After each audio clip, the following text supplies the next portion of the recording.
Olá, bom dia. Estamos aqui iniciando a 18ª live do canal IPO Conecta do Hospital IPO. Estou aqui hoje com o Dr. Luiz Guilherme Patrial, eu sou o Dr. Guilherme Rocha Neto. Nós somos otorrinolaringologistas aqui do Hospital IPO e trabalhamos especialmente na rinologia. E hoje nós vamos falar sobre um tema talvez não tanto falado antigamente, antes do Covid, mas agora muito famoso, que é a perda ou alteração do olfato, né? Então, a hiposmia ou anosmia. Exatamente. Esse tema não era muito falado, mas agora todo mundo conhece alguém que está com perda de olfato ou teve perda de olfato aí recente, principalmente por conta do Covid, que a gente já viu que tem bastante perguntas sobre isso. Primeira coisa para falar sobre o olfato é como que ele acontece, né? Na verdade, a gente é preparado para sentir cheiro até por uma questão de proteção, né? Para perceber alimento estragado, cheiro de gás, essas coisas. Então, ele faz muita diferença, impacta muito na vida das pessoas. Basicamente, o olfato está bem relacionado à estrutura de cima do nariz, do teto do nariz, a gente pode dizer. Tem algumas terminações nervosas que vão captar ali o estímulo do cheiro, que entra na respiração pelo ar, e isso vai se transformar em impulso elétrico, vai para o cérebro, e lá que a gente vai codificar, decodificar ali o estímulo, tendo um processamento ali, e a gente vai conseguir identificar, ter uma memória do que é aquele cheiro que a gente está sentindo, né? Perfeito. E é claro que se tornou muito comum agora com o Covid, mas na verdade já é uma alteração às vezes até pouco detectada. Muitos pacientes, inclusive, às vezes não percebem que tem essa alteração nesse sentido, mas na verdade é muito comum. Em torno de 16% da população tem algum tipo de alteração do olfato, e sendo que 6% podem apresentar anosmia, que é quando essa alteração é praticamente completa. Essa deficiência no olfato é praticamente completa. Então, mesmo pré-Covid, já era muito comum e, na verdade, pouco diagnosticado. Exatamente. E se a gente for lembrar ali do que eu falei, do mecanismo que faz a gente sentir o cheiro, a gente já consegue mais ou menos identificar as possibilidades de causa dessa perda do olfato.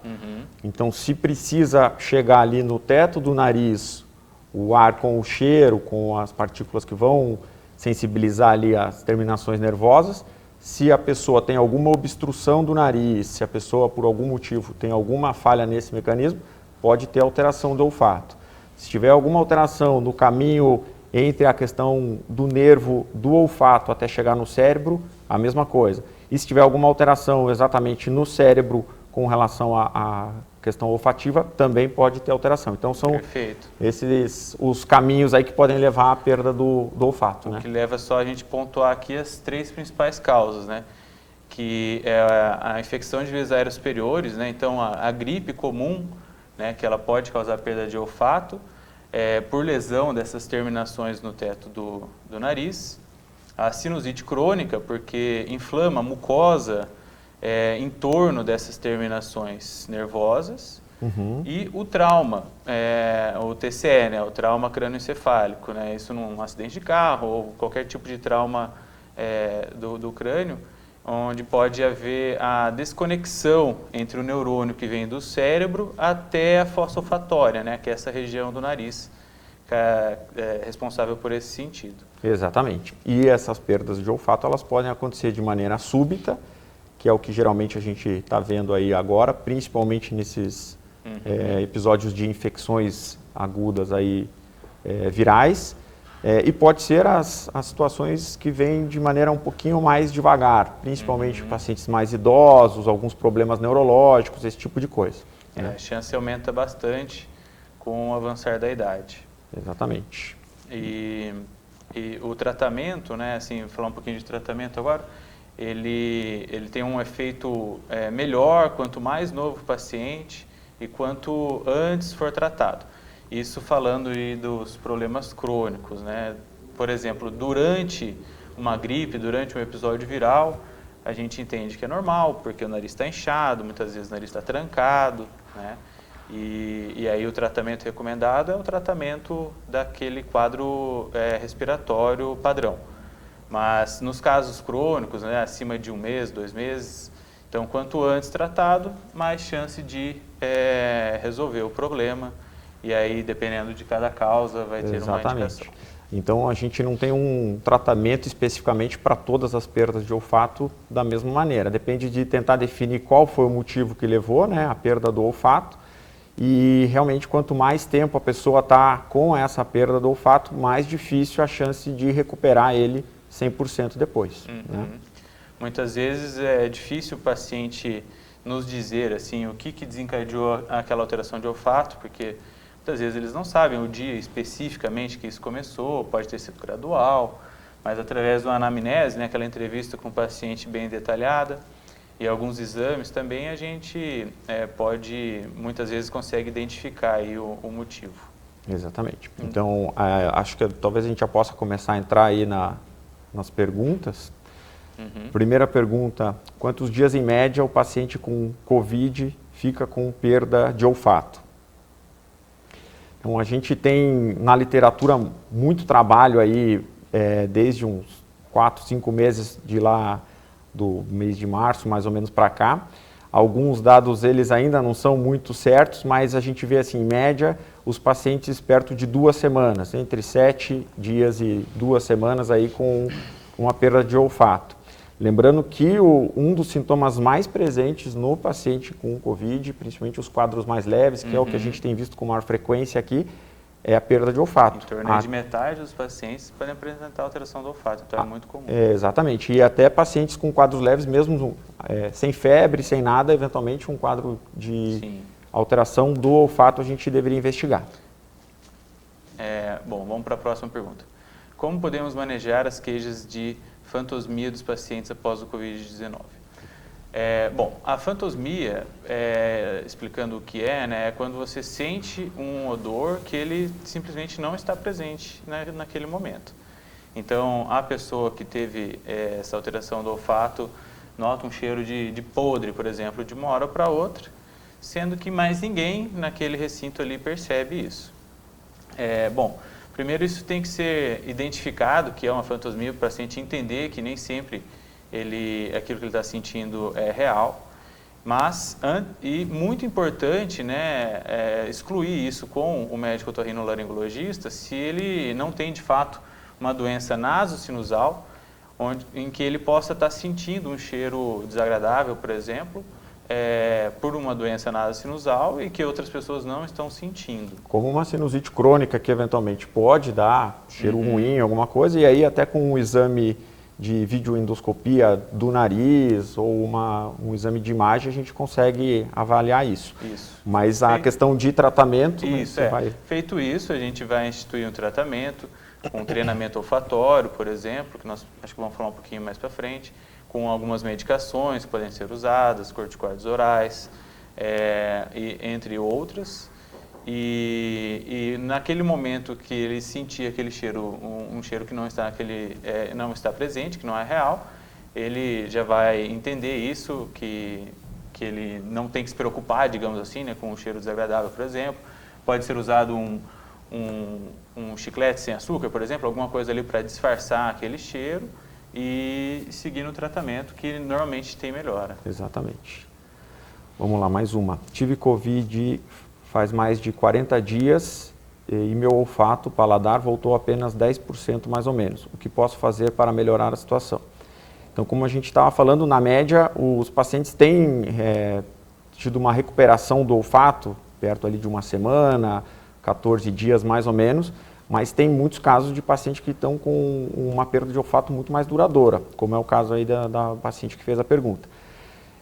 Bom, nesse caso, a gente já sabe que tem uma chance muito menor de que volte 100% de uma hora para outra, né? Então, precisa fazer um acompanhamento, aí é interessante fazer uma avaliação com o médico otorrino, para que a gente possa indicar, muito provavelmente, um treinamento olfatório, que o paciente pode fazer em casa mesmo, com algumas substâncias comuns do dia a dia, e com isso a gente pode ter uma recuperação, às vezes até tratamento com alguns tipos de remédio. Mas pelo tempo, a gente já imagina uma dificuldade de retorno de uma hora para outra. Então, precisa fazer um acompanhamento mais de perto. Isso, Eu vou só explicar rapidamente o treinamento olfatório. A gente utiliza algumas coisas ali da casa mesmo, do dia a dia, e o paciente, por exemplo, pasta de dente, cravo, canela, coisas com odores bem conhecidos, que o paciente vai se lembrar daquele odor, por mais que ele possa não estar sentindo. E aí ele vai ver aquela substância, vai saber o que é, vai tentar sentir o cheiro, vai fazer isso ali por alguns segundos, algumas vezes durante o dia, por várias semanas, né? Além dos tratamentos medicamentosos. Mas esse treinamento é um dos tratamentos que tem melhor eficácia. Exatamente. Mas ele deve ser associado a outras medidas. Exatamente. Vocês têm visto, uma nova pergunta, vocês têm visto parosmia pós-Covid? O tratamento seria o mesmo que o da anosmia? Bom, a parosmia é quando o paciente, digamos assim, confunde um odor, né? Então, assim, existe um odor naquele momento, naquele recinto, mas ele sente outro. O tratamento é o mesmo que da anosmia e posmia, então vão ser utilizadas as mesmas medicações, o treinamento olfatório, como falamos, né? As medicações, só para citar, né? As mais comuns são os corticoides orais, que normalmente os pacientes já receberam no tratamento do COVID, e o ácido alfa-lipoico é uma outra medicação, mas existem outras, pentoxifilina, existem várias outras opções, que infelizmente por enquanto, na verdade, essas outras opções a gente ainda tem poucos dados ainda confiáveis, principalmente relacionados ao COVID. Às vezes a gente vai tentando, mas por enquanto tem pouco estudo mostrando uma eficácia maior aí desses medicamentos. Muitos estudos em andamento, né? Mas com relação ao treinamento olfatório, esse sim, esse tem uma evidência um pouquinho mais robusta já, né? Existem cirurgias para solucionar ou tratar a perda de olfato? Então, entra naquela história da causa, né? Como a gente tinha comentado. Claro que existe. Um paciente com um desvio de septo importante numa área específica do nariz, um paciente que apresenta pólipos dentro do nariz, algum outro motivo de obstrução, tratando tumores também, né? Tumores no nariz e tudo, tratando isso com cirurgia, o paciente pode sentir melhor o cheiro, isso sim. Nas situações em que o paciente tem uma perda do olfato pós uma infecção viral, aí a gente tem mais dificuldade de dizer que uma cirurgia vai ter alguma repercussão. No caso de pós-trauma também, pós-gripe, aí muitas vezes não tem nenhuma opção. Não vai ter indicação, né? Qual a relação entre COVID e a perda de olfato? Bom, então a perda, né, ou alteração do olfato é um sintoma do COVID, né, muito comum, como dissemos, em torno de 50% dos pacientes aí apresentam esse sintoma, e ele, infelizmente, pode ficar aí uma pequena parcela dos pacientes com uma sequela pós-COVID. Nós temos visto aí vários casos aí que chegam em torno de um mês, que teve uma melhora parcial. E com o passar de mais algumas semanas ou meses, a gente vê uma melhora aí gradual acontecendo. Mas, bom, não sei se a pergunta foi referente à causa, talvez, né? A causa também está sendo estudada ainda, mas a suspeita é de que o COVID haja diretamente nos neurônios olfatórios, lá nas terminações nervosas da fossa olfatória, né? Dessa região no teto do nariz. Então, não é devido a inchaço da mucosa do nariz, não é devido ao nariz trancado, é uma perda neural que a gente chama, uma alteração neural. Exato. Eu até antes de falar da próxima pergunta, acho que ainda não teve pergunta sobre o paladar, mas é importante dizer que o paladar está intimamente relacionado ao olfato. Então os pacientes nesses casos, principalmente que a gente tem visto agora com maior frequência por conta do COVID, os pacientes eles vão ter uma dificuldade importante aí com o paladar. Perfeito. E isso pode atrapalhar porque o paciente realmente vai ter mais dificuldade na alimentação, né? Então, lembrar de que essa questão do paladar está intimamente relacionada ao olfato também. Porque, sim, o paladar, na verdade, ele depende muito do olfato, né? Essa é a maneira como nós sentimos o gosto da comida, depende muito do retrogosto. Exatamente. Então, vamos lá. Próxima pergunta. É comum gripe ou resfriado deixarem a pessoa sem olfato? Então, como a gente falou, qualquer infecção por vírus pode causar uma perda do olfato, né? Então, resfriado, quadro gripal, pode. Só que não é assim tão comum como a gente tem visto agora com o novo coronavírus. Mas qualquer infecção, como resfriado ou quadro gripal, pode. No momento da infecção, por congestão, o paciente tem essa dificuldade, mas do mesmo jeito que a gente vê no paciente com Covid, pode acontecer no paciente com resfriado ou gripe, depois de muito tempo ainda ter uma alteração por conta do nervo olfativo mesmo. Sim, quando é por congestão é mais fácil de tratar, tem uma evolução melhor, inclusive, né? Mais rápida, né? Quando é pelo nariz trancado, inchaço da mucosa, né? E quando é uma perda neural, aí já é um pouquinho mais demorada, melhora, depende de outros tipos de tratamento. A próxima pergunta, né? Quais os tipos de perda de olfato? Bom, então, a perda de olfato, a gente, digamos assim, a gente gradua, né? Como hiposmia, quando é uma perda parcial, ou anosmia, quando é uma perda total ou praticamente total. E aí existem as outras alterações do olfato, como nós citamos, como a parosmia, quando o paciente, digamos assim, confunde o odor, né? Percebe um odor, sendo que o odor que todas as outras pessoas perceberiam é diferente. E a fantosmia, quando ele sente um odor quando simplesmente não há nada naquele recinto. Vamos lá, mais umas. Quais os exames realizados para identificar a perda do olfato?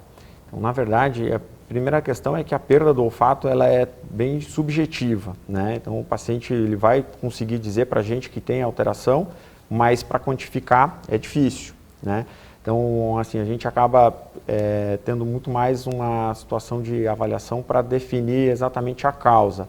Aí entram os exames de videoendoscopia do nariz, né, o exame que a gente precisa avaliar toda a mucosa de dentro do nariz, que é um exame feito com uma câmera por dentro do nariz. Eventualmente a gente pode ter necessidade de fazer um exame de imagem, de tomografia, se tiver alguma suspeita de algum trauma, alguma coisa, né, e até ressonância, dependendo do caso, se a gente suspeitar de alguma alteração neurológica associada. Isso, Os testes específicos, na verdade, são mais usados em estudos, né? Para que fazem uma graduação e não tanto no dia a dia. A próxima. O envelhecimento causa perda de olfato? Sim, pelo menos aumenta o risco, né? Não quer dizer que todos, ao envelhecer, vão perder ou diminuir o olfato, mas aumenta bastante o risco. Similar ao que acontece com a questão auditiva, talvez. O paciente vai perdendo, exatamente, porque como tem relação com a questão neurológica, a questão nervosa, de nervo mesmo, aí o paciente pode ter, eventualmente, aí uma piora da questão do olfato. Mas pode ser muito pequeno, o paciente pode nem ter uma percepção tão importante. Mas acontece com o passar da idade, sim. Acontece bastante. Bom, então, caso vocês sintam algum desses sintomas, né, mesmo sejam alterações pós-Covid ou não, todas elas têm que ser investigadas e existe tratamento disponível. Então, podem procurar o atendimento presencial aqui no Hospital Hipo. Nós estamos oferecendo uma triagem na recepção, onde são aferidos alguns sinais dos pacientes, como temperatura, oximetria, e para diferenciar entradas, né, para garantir uma maior segurança. Exatamente. Então, os pacientes que têm algum quadro mais suspeito, eles permanecem em um andar apenas do hospital, uma parte isolada. Tem poucos consultórios que estão sendo usados para acompanhamento, para avaliação desses casos mais suspeitos. Então, e os outros pacientes, eles têm uma liberdade maior dentro do hospital para andar. Então, o paciente ele tem uma entrada diferente. A gente tem uma novidade aqui no pronto atendimento do hospital, que é um pronto atendimento otorrino infantil. Então, qualquer alteração aí com relação às crianças dentro da parte de otorrino, a gente tem um pronto atendimento especificamente voltado para as crianças agora. Isso. E também temos o atendimento nas unidades Hipo, né, onde estão espalhadas pela cidade. Então, você pode procurar a unidade mais próxima a você para facilitar no deslocamento e oferecer maior conforto. E ainda também temos a possibilidade do paciente fazer uma avaliação por teleconsulta. Então, a partir do Hipoconecta, pelo próprio site do hospital, você pode entrar e conseguir agendamento para uma avaliação não presencial, avaliação pela teleconsulta. Quero convidá-los para a próxima live, no dia 24/9, na próxima quinta-feira, também às 11h30, a live do grupo CRA, do grupo de rinite e alergia, sobre rinites alérgicas, com as doutoras Ana Cláudia Dias e a doutora Renata Becker. E essa live ficará disponível no IGTV do Instagram, do Hospital Hipo, e também no canal do YouTube Hipo Conecta. Então, se você ainda não faz parte, se inscreva aí nas redes sociais aí do hospital, acompanhe aí, porque toda semana tem bastante informação aí para poder, pelo menos, passar um pouco mais de tranquilidade aí nesse momento. Muito obrigado. Tchau, tchau. Obrigado, tchau, até mais.